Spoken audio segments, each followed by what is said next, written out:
ఈరోజు మనం భగవద్గీతలోని 2వ అధ్యాయం 13వ శ్లోకంలో ఒక గొప్ప జీవన సత్యాన్ని రుద్విన్ మరియు అమ్మమ్మ ద్వారా తెలుసుకుందాం.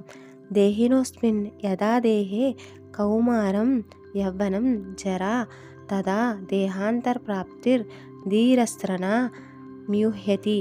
ఎప్పటిలాగానే రుద్విన్ అమ్మమ్మ వద్దకు వచ్చి, అమ్మమ్మ, నేను చిన్నప్పుడు చాలా చిన్నగా ఉన్నాను, ఇప్పుడు పెద్దవాడిగా మారుతున్నాను, కానీ అలా ఎందుకు జరుగుతుంది అమ్మమ్మ అని భయంగా అడిగాడు.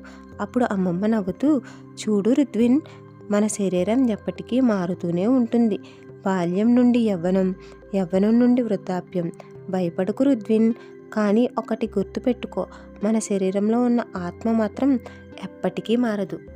అందుకే జీవితం చిన్నది కాదు రుద్విన్, చాలా అమూల్యమైనది. మనం ఎప్పుడూ సత్యం, ధర్మం, ప్రేమతో జీవించాలి. ఇదే భగవద్గీత 13వ శ్లోకం చెబుతుంది. మన శరీరం మారుతుంది, కానీ మన ఆత్మ ఎప్పటికీ నిత్యమైంది. బాల్యంలో ఉన్నాం మనం, యవ్వనంలో ఉన్నాం మనం, వృద్ధాప్యంలోనూ ఉన్నాం మనం.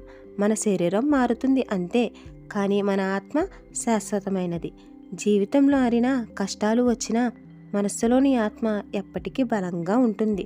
అప్పుడు రుద్విన్, అమ్మమ్మ, శరీరం మారినా ఆత్మ మారదంటే నాకు భయం ఎందుకు అమ్మమ్మ?